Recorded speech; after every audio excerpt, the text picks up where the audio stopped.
साल है 1989। बंगाल में एक 10 साल की बालिका वधू फूलमणि शादी के सिर्फ 13 घंटे बाद अपने बेड पर खून से लथपथ हालत में मरी हुई पाई जाती है और उसे इस हालत में पहुंचाने वाला कोई और नहीं बल्कि उसी का 35 साल का पति था, जिसने उसके साथ इस कदर जबरन संबंध बनाए थे कि वो मासूम बच्ची बर्दाश्त नहीं कर पाई और ज्यादा खून बहने की वजह से कुछ ही घंटों में उसकी डेथ हो गई। पर ये सब मैं आपको क्यों बता रहा हूँ? इसलिए क्योंकि आज कुछ लोग हमारे समाज को इसी चाइल्ड मैरिज के कल्चर को दोबारा अपनाने की सलाह दे रहे हैं। अनिरुद्धाचार्य, जिनको आप पूकी बाबा के नाम से भी जानते हैं, उनके मीम्स आप लोग सोशल मीडिया पर देखते रहते हैं। एक बार फिर से अपने अटपटे बयानों को लेकर चर्चा में। इस बार उन्होंने महिलाओं के बारे में कुछ ऐसा कह दिया है जिसने देश में तमाम महिलाओं को नाराज कर दिया है। वैसे महिलाओं को लेकर वो पहले भी कई सारे रिग्रेसिव और मिसोजिनिस्टिक बयान दे चुके हैं, पर इस बार तो उन्होंने सारी लिमिट्स क्रॉस कर दी। आइए पहले सुनते हैं उन्होंने क्या कहा है, उसके बाद इस पर आगे डिस्कशन करेंगे। आने वाले टाइम पे देख लेना, लोग फिर जल्दी शादियां करना शुरू कर देंगे। क्यों? क्योंकि अब लड़कियां लाते हैं 25 साल की। अब 25 साल की लड़की 4 जगह वो मुंह मार चुकी होती है, सब नहीं पर बहुत। तो बाबा जी का बेसिकली कहना है कि लड़कियों की शादी जल्दी होनी चाहिए, क्योंकि जो लड़कियां 25 साल या उसके बाद शादी करती हैं, बाबा जी के शब्दों में वो कई जगह मुंह मार चुकी होती हैं, यानी उनमें से ज्यादातर के प्री मैरिटल रिलेशन रह चुके होते हैं और जिसकी वजह से वो अपने पति और उसके परिवार के लिए डिवोटेड नहीं रह पाती। ज्यादातर लोगों का गुस्सा बाबा जी के शब्दों को लेकर है। न्यूज चैनल्स पर भी जो डिबेट हो रही है वहां भी उनके शब्दों को लेकर बात की जा रही है, पर वो वास्तव में क्या कहना चाह रहे हैं और उस बात के क्या परिणाम हो सकते हैं उस पर किसी का ठीक से ध्यान गया ही नहीं, और इसीलिए मुझे लगा इस पर थोड़ा डिटेल में बात करनी बनती है। ज्यादातर लोगों ने असल में बाबा के बयान की बस एक छोटी सी क्लिप देखी, जिस वजह से उस बयान को लेकर बाबा जी का जो पूरा इंटेंशन था वो ज्यादातर लोगों को समझ नहीं आया है। पूरी वीडियो तो अब शायद उनके चैनल पर भी अवेलेबल नहीं है, कंट्रोवर्सी के चलते शायद उन्होंने उसे हटा दिया है, पर मुझे लकीली ये वीडियो यूट्यूब पर एक सोर्स से मिल गई। इस वीडियो में एक लड़का बाबा जी से पूछता है कि वो शादी करना चाहता है, पर वो संतुष्ट कैसे हो कि जो लड़की आएगी वो ठीक होगी और उसका घर ठीक से चलाएगी। इस पर बाबा जी का क्या रिप्लाई है, जरा सुनिए। इसका एक ही समाधान है जी गुरुजी, कि विवाह वहां करो जिस लड़की को आप बचपन से जानते हो, जो आपके आसपास की हो, जिसके साथ पहले के जमाने में क्या था कि बच्चों का विवाह जल्दी हो जाता था। इसके पीछे का कारण जानते हो? जब लड़की 14 साल की होगी और 14 साल की कोई लड़की आपके घर दुल्हन बन के आ जाएगी तो उस समय तो वो बच्ची होगी। अब वो ससुराल में 14 साल से जब रहने लग जाएगी तो अपने आप उस परिवार को अपना मान लेगी, उस रिश्ते में प्रगाढ़ बंधन में बंध जाएगी। हाँ या ना? पहले के लोग बड़े, आने वाले टाइम पे देख लेना, लोग फिर जल्दी शादियां करना शुरू कर देंगे। आई थिंक अब आप समझ पा रहे होंगे कि बाबा जी असल में कहना क्या चाहते हैं। बाबा जी क्लियरली बाल विवाह यानी चाइल्ड मैरिज के फेवर में है, क्योंकि उनको लगता है कि जिन लड़कियों की शादी मैच्योर होने के बाद होती है उनमें से ज्यादातर कैरेक्टरलेस हो जाती और शादी करने लायक नहीं बचती। बाबा जी का कहना है कि पुराने लोग इस मामले में बड़े समझदार थे, इसलिए छोटी छोटी बच्चों की शादी कर दिया करते थे, और उनका मानना है कि वो सिस्टम बहुत अच्छा था और उसमें पति पत्नी और पूरा परिवार बड़ा सुखी रहता था। अब आजकल चूंकि लड़कियां अपने करियर पर फोकस कर रही हैं और अपना जीवन साथी खुद चुन रही हैं, इसलिए ही परिवारों में हमें समस्याएं देखने को मिल रही हैं। शादी का फैसला लड़कियों पर नहीं छोड़ना चाहिए, बल्कि उनके पेरेंट्स को अपनी मर्जी से उनकी शादी उस एज में कर देनी चाहिए जब उन छोटी बच्चियों को शादी का मतलब भी ना पता हो। कुछ लोगों को हो सकता है बाबा जी की बातों पर गुस्सा आ रहा हो, तो मैं आपको बता दूं कि बाबा जी ये बात कोई अपने मन से नहीं कह रहे हैं, बल्कि ये बात शास्त्र सम्मत है, यानी शास्त्रों में, धार्मिक ग्रंथों में वाकई में ऐसा ही लिखा हुआ है। सभी हिंदू शास्त्र बाल विवाह का समर्थन करते हैं और लड़की की शादी उसके मैच्योर होने से पहले ही कर देने का आदेश देते हैं, और यहाँ तक कहते हैं कि ऐसा ना करने पर पिता पाप का भागीदार बनता है। जैसे मनुस्मृति के 9वें अध्याय का 94वां श्लोक कहता है कि 30 वर्ष का पुरुष 12 वर्ष की सुंदरी कन्या से विवाह करे या 24 वर्ष का 8 वर्ष की कन्या से विवाह करे। इसी तरह पराशर स्मृति के 7वें अध्याय का 7वां श्लोक कहता है कि लड़की के 12 वर्ष की होने पर भी उसका विवाह ना संपन्न करने वाले पुरुष के घर में जितने महीने लड़की अपने रज यानी मेंस्ट्रुएशन को व्यर्थ गंवाती है, लड़की के पिता के पितरों को उस रज का पान करना पड़ता है, यानी उस मेंस्ट्रुएशन ब्लड को पीना पड़ता है। कहने का मतलब है कि पुत्री के पिता को अपने पितरों को रजपान की दुर्गति से बचाने के लिए पुत्री के 12 वर्ष में प्रवेश करने से पहले ही उसका विवाह संपन्न कर देना चाहिए। इसी अध्याय का 8वां श्लोक कहता है कि कन्या का उचित समय पर विवाह न करने वाले उसके पिता, ज्येष्ठ भ्राता, उसकी माता तीनों ही नरकगामी होते हैं। और 9वां श्लोक कहता है कि कन्या के रजस्वला होने के बाद उससे विवाह करना अनुचित एवं वर्जित है। इस विधान की उपेक्षा करने वाले अहंकारी एवं मूर्ख ब्राह्मण से ना तो किसी को बातचीत करनी चाहिए और ना ही उसे अपनी पंक्ति में बिठाना चाहिए। ऐसे व्यक्ति को तो शूद्रा अथवा वैश्या से विवाह करने वाला मानना चाहिए, अर्थात उसे अपनी जाति से भ्रष्ट और आचार से हीन मानकर उससे किसी प्रकार का कोई संबंध नहीं रखना चाहिए।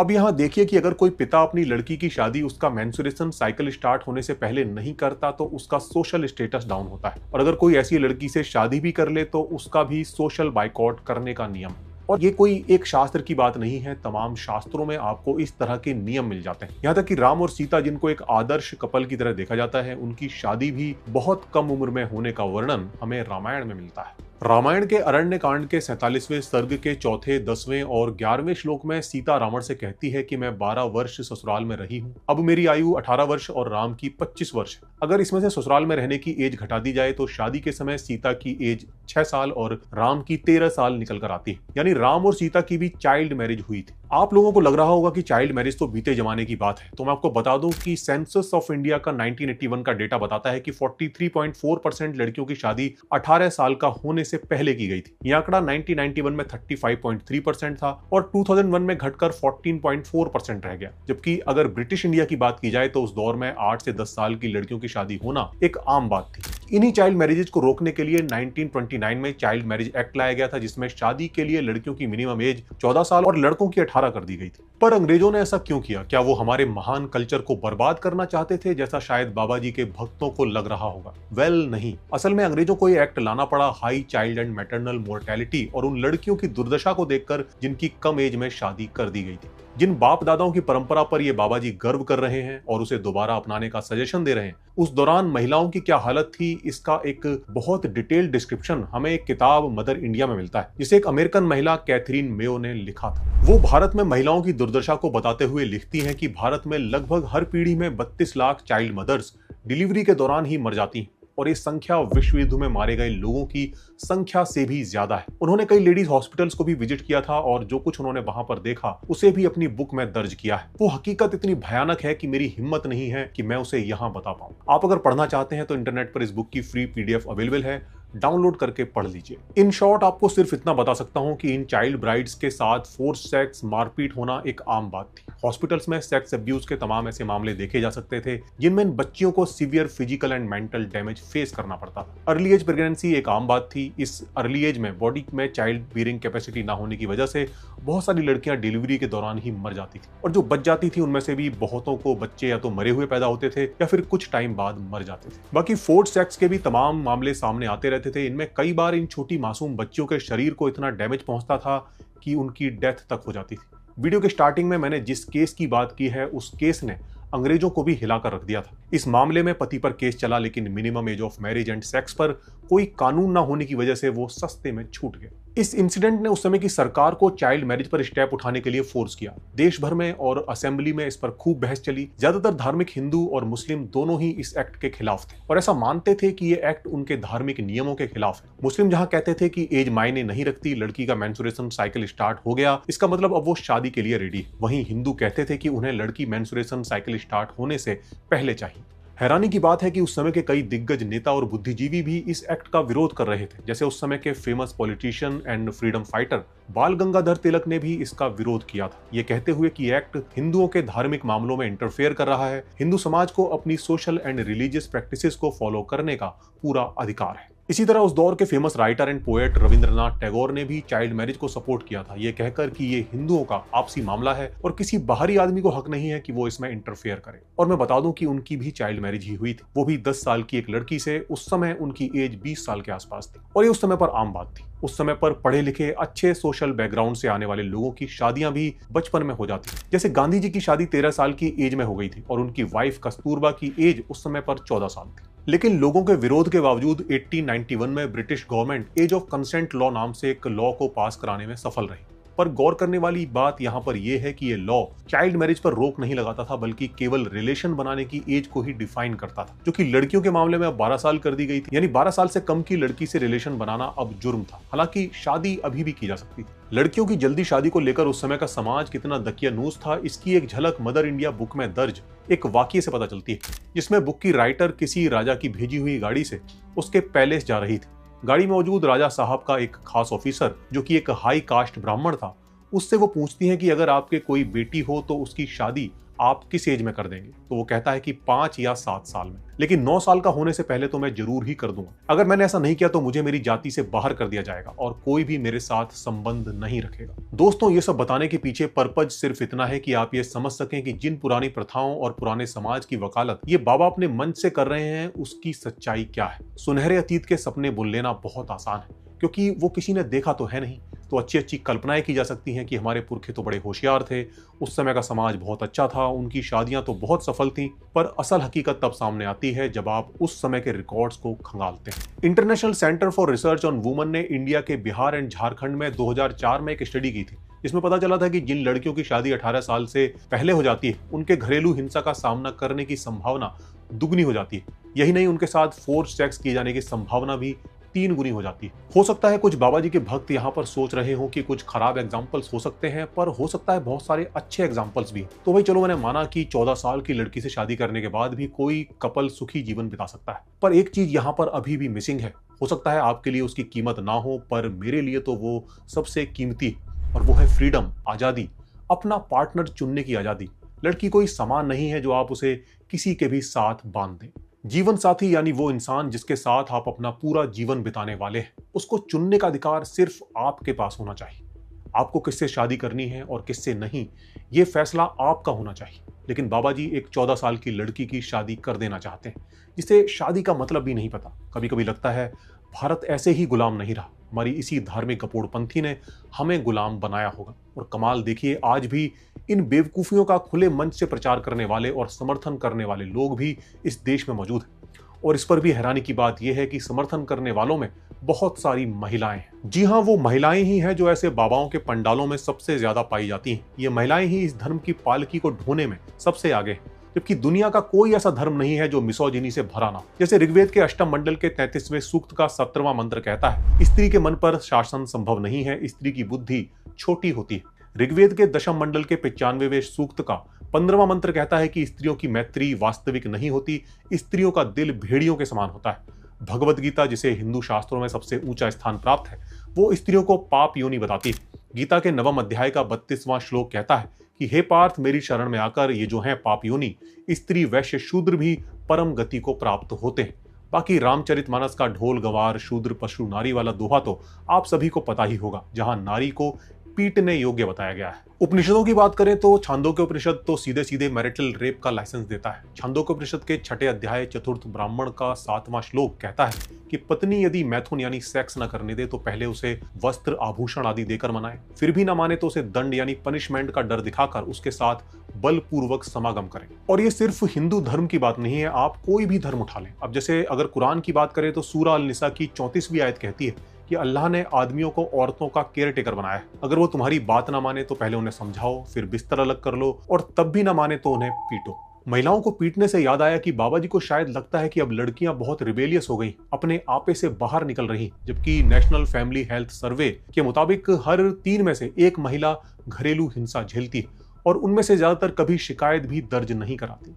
लेकिन महिलाओं को कैरेक्टर सर्टिफिकेट बांटने में बिजी बाबाओं को ये आंकड़े कहां दिखेंगे? बाबा जी को तो चिंता है उन इंडिपेंडेंट महिलाओं की जो अपनी मर्जी से अपना पार्टनर चुन रही हैं। आजकल एक लंबे रिलेशनशिप के बाद शादी करना कम से कम अर्बन इंडिया में तो अक्सर देखने में आने लगा है। लोग कुछ महीने या कुछ साल डेट करते हैं और फिर कंपैटिबिलिटी बैठती है तो शादी कर लेते हैं। बाबाओं को इससे बड़ी समस्या है, जबकि एक 14 साल की बच्ची से शादी कर लेना उनके लिए मोरल है। तस्वीर में किसी लड़के को पसंद करके बिना जाने समझे उससे शादी कर लेना वो भी उन्हें ठीक लगता है। पर अगर कोई जिसके साथ जिंदगी बिताना चाहता है, उसको अच्छे से समझकर शादी करना चाहता है, तो ये इन्हें बर्दाश्त नहीं। लड़कियों की आजादी पर रोक लगाने के लिए ये प्यूरिटी को मुद्दा बना रहे हैं, और वो भी बेशर्मी से भद्दे एग्जाम्पल्स के साथ। इस प्यूरिटी का सारा बोझ लड़कियों के ही कंधों पर आ जाता है, क्योंकि नेचर ने उन्हें ऐसा बनाया है कि उनकी प्यूरिटी यानी वर्जिनिटी टेस्ट की जा सकती है। लड़के इस मामले में आजाद है। दूसरी चीज, अगर पवित्रता को प्यूरिटी को मुद्दा बनाया जाता है तो इसकी बाउंड्री कहां तक होगी ये तय करना बड़ा मुश्किल हो जाता है। क्या जिस लड़की ने किसी से शारीरिक संबंध नहीं बनाए हैं उसे आप पवित्र मानेंगे, या फिर जिसका कभी किसी किसी से कोई अफेयर तक ना रहा हो उसे आप पवित्र मानेंगे, या फिर जिसके मन में कभी किसी के लिए कोई आकर्षण ना रहा हो उसे आप पवित्र मानेंगे, या फिर जो अभी तक उस एज तक ही नहीं पहुंची कि उसके मन में कोई सेक्सुअल थॉट आ सके उसे आप पवित्र मानेंगे।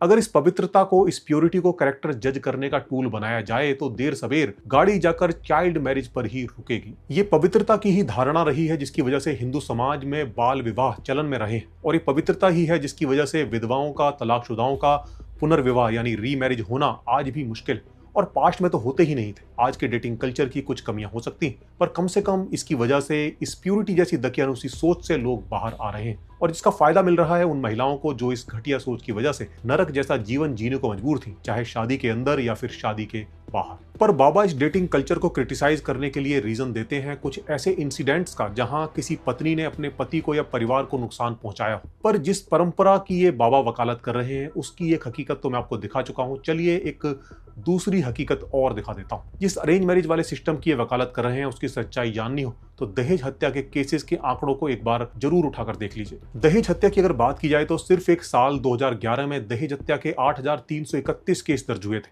2017 से लेकर 2022 तक हर साल ऑन एन एवरेज लगभग 7,000 लड़कियों को उसके पति या ससुराल वालों ने दहेज के लिए मार डाला। अभी कौन सी शादियां होती हैं जिनमें दहेज दिया जाता है? मुझे लगता है आपको बताने की जरूरत नहीं। जी हाँ, ये वही संस्कारी वाली अरेंज मैरिजेज होती हैं जिनमें लड़की के घर वाले अपने सालों के तजुर्बे का इस्तेमाल करके किसी खानदानी परिवार के किसी अच्छे लड़के को पसंद करते हैं। तो अगर कुछ घटनाओं के चलते आपको आजकल के यूथ का शादी करने का तरीका पसंद नहीं आ रहा हो तो इस आंकड़े को याद रखिएगा। ये एक आंकड़ा आपके मिसोजिनिस्ट मुंह पर कालिक पोतने के लिए काफी है। पर हद तो देखिए, ये बाबा जी मोरालिटी के नाम पर चाइल्ड मैरिजेस की वकालत तो कर ही रहे हैं, पर साथ में जो लड़कियां शादी से पहले किसी को डेट करती हैं उन्हें वैश्या यानी प्रोस्टिट्यूट तक कह दे रहे हैं। लेकिन आजकल हमने बोला कि लिव इन में रहना गलत है, तो हमारा क्या कर रहे हैं लोग? विरोध। क्यों? क्योंकि सत्य नहीं, इस कलयुग में आप सत्य नहीं बोल सकते। कलयुग में आप वैश्या को वैश्या नहीं कह सकते। यहाँ तक कि जो लड़कियां बाबा जी के हिसाब से छोटे कपड़े पहनती हैं उन्हें भी नहीं बख्शा। घूमे की अर्धनग्न पर सुनना चाहेगी कि हमें देवी कहो। दोस्तों, इस तरह से लड़कियों को दो कैटेगरी में डिवाइड करना, एक संस्कारी और दूसरी असंस्कारी, ये बहुत गलत है और इसके बहुत गलत परिणाम हमें देखने को मिल सकते हैं। और ये बाबा लोग अक्सर ही ऐसी गलती करते हैं। पता है इससे क्या होता है? इससे एक बहुत बड़ा मर्द समाज कुछ खास लड़कियों को एक अलग नजर से देखने लगता है। जैसे इसका तो बॉयफ्रेंड है, ये तो वैसे ही बिगड़ी हुई है, हम भी ट्राई मार लेते हैं। ओ, ये तो छोटे कपड़े पहनती है, ये तो कैरेक्टरलेस ही होगी, ये तो सिगरेट पीती है, ये तो रात को बाहर घूम रही है, मेकअप करती है, रील बनाती है, और न जाने कितनी ही ऐसी चीजें जिससे लोग लड़कियों के कैरेक्टर को जज करने की कोशिश करते हैं। और ये बाबा भी तो इन्हीं मर्दों में आते हैं क्योंकि इन्होंने भी तो यही किया है। आपको पता है, लड़कियों के साथ छेड़छाड़ और रेप के जितने भी केस होते हैं उनमें एक्यूज्ड हमेशा ऐसे ही जस्टिफिकेशन देता है। निर्भया वाले केस में जो एक्यूज्ड थे उनका भी यही कहना था कि वो अपने बॉयफ्रेंड के साथ रात को बाहर घूम रही थी। चोर की माँ को पकड़ो तो फिर तो उस कारण पे जाओ कि रात के 12:30 बजे तक क्यों नहीं पता था कि हमारी बेटी कहाँ है, फिर उस माँ पे जाओ, वो चोर की माँ को पकड़ेंगे आप। तो आप समझ सकते हैं इस तरह का कैटेगराइजेशन किस तरह से लोगों की लड़कियों को लेकर सोच को बदल देता है, और कई बार जिसका रिजल्ट निर्भया जैसे केस के रूप में सामने आता है। जो बाबा लड़कियों को कैरेक्टर का पाठ पढ़ाते रहे हैं वो खुद कितने संस्कारी थे इसका पता हमें चलता है उन तमाम केसेस में जिनमें इन बाबाओं को रेप एंड मोलेस्टेशन के मामले में एक्यूज्ड पाया गया। हमारे देश में ऐसे कई मामले बीच बीच में देखने को मिलते रहते हैं, और इनमें से कुछ को सजा भी हुई है तो कुछ बचने में कामयाब भी रहे। ऐसे बाबाओं की लंबी लिस्ट है और पता नहीं ऐसे कितने ही होंगे जिन्होंने ऐसा किया तो होगा पर पकड़े नहीं गए होंगे। और आयरनी देखिए, ऐसा बाबा जो रेप और मर्डर के मामले में सजा काट रहा है वो जब पैरोल पर बाहर आता है तो अपने भक्तों को काम वासना को कंट्रोल करने के सेशन देता है। काम वासना पे काबू कैसे पाएं? कई कामी कीड़े बन जाते हैं, वो जो भी देखते हैं उनके सामने गंदगी नजर आती है। माँ बहन भाई बेटा बेटी रिश्ते खत्म होते जा रहे हैं सिर्फ काम वासना की वजह से। दोस्तों, महिलाओं की आजादी हर धर्म के लिए सबसे बड़ा खतरा रही है, इसलिए हर किताब में सबसे पहले उसे कंट्रोल करने का उपाय लिखा है। धर्म और समाज का सारा सिस्टम ही औरत की बॉडी और मर्द की ईगो के इर्द गिर्द बुना है, क्योंकि लड़की सोचने लग गई तो मर्द खतरे में आ जाएंगे। लड़की आजाद हो गई, फाइनेंशियली इंडिपेंडेंट हो गई तो मर्द की सुपीरियर पोजीशन हिल जाएगी। इसलिए ये औरतों को सिर्फ दबाना ही नहीं चाहते बल्कि उन्हें मेंटल स्लेवरी में बनाए रखना चाहते हैं ताकि वो कभी आगे ना बढ़े।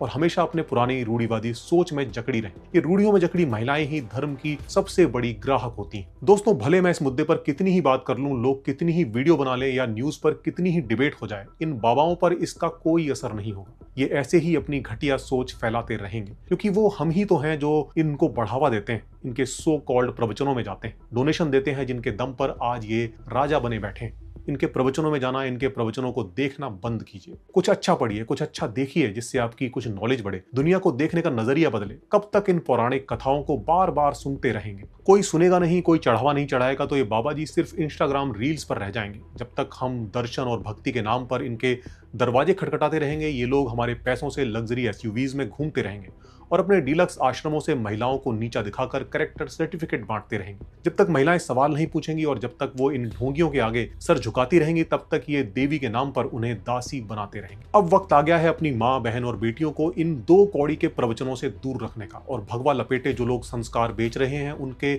खुद के कैरेक्टर पर सवाल उठाने का, क्योंकि जब तक कोई इन सो कॉल्ड धर्म गुरुओं पर सवाल नहीं करेगा, तब तक ये अनपढ़ गंवार बाबा लोगों को मोरालिटी के नाम पर उल्टी सीधी पट्टी पढ़ाते रहेंगे। तो दोस्तों, आज के लिए सिर्फ इतना ही। आपकी इन ढोंगियों को लेकर क्या राय है, कमेंट में जरूर बताएं। तो मिलते हैं नेक्स्ट वीडियो में, तब तक के लिए नमस्कार।